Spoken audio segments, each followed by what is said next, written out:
Assalamualaikum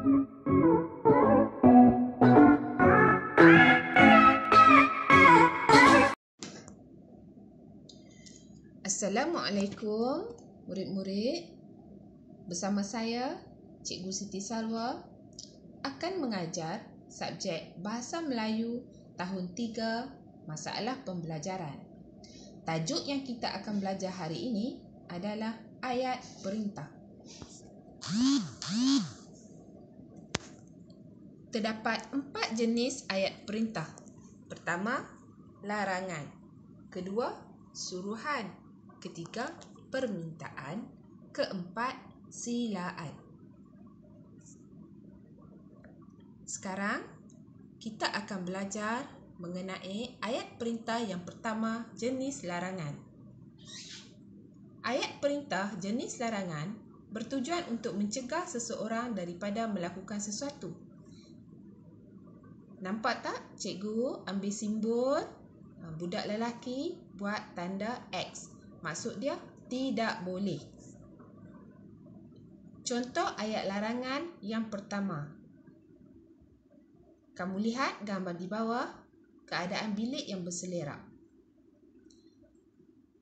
Akif Naufal, jangan selerakkan barang-barang dalam bilik tidur. Okey, cikgu melarang Akif Naufal untuk selerakkan barang-barang. Contoh yang kedua. Kamu lihat gambar di bawah, terdapat beberapa jenis pisau. Pisau adalah peralatan yang berbahaya.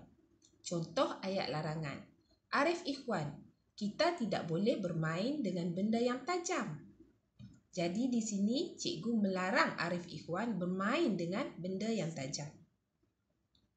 Ayat perintah jenis suruhan.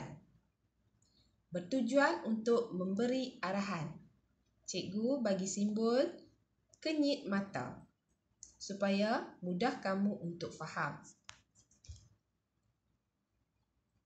Kamu lihat, cikgu ada beri contoh di bawah seorang budak membasuh pinggan. Ayat suruhan yang pertama. Intan, jangan lupa basuh pinggan selepas makan. Itu cikgu meminta Intan supaya membasuh pinggan selepas makan. Contoh kedua. Noh Wajdi, jangan lupa berus gigi sebelum tidur.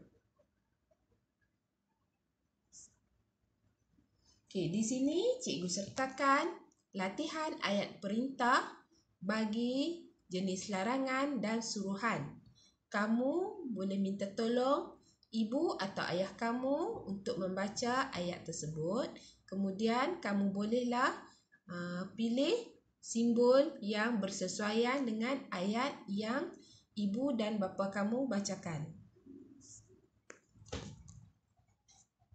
Seterusnya, ayat perintah jenis permintaan. Bertujuan untuk memohon pertolongan dan membuat permintaan. Contoh ayat permintaan yang pertama. Jannah, tolong cikgu angkat buku ini.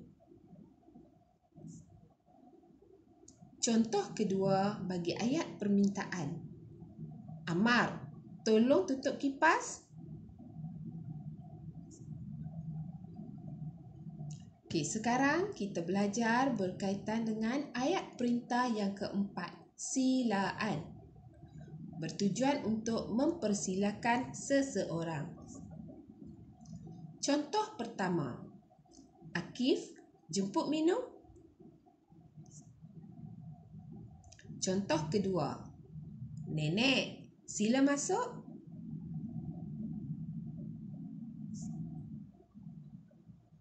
Di sini cikgu sertakan latihan ayat perintah jenis permintaan dan silaan. Kamu boleh minta tolong ibu dan ayah kamu untuk membaca ayat tersebut. Dan kamu perlu pilih simbol yang di sebelah. Itu saja topik yang kita akan belajar hari ini. Sekian, terima kasih.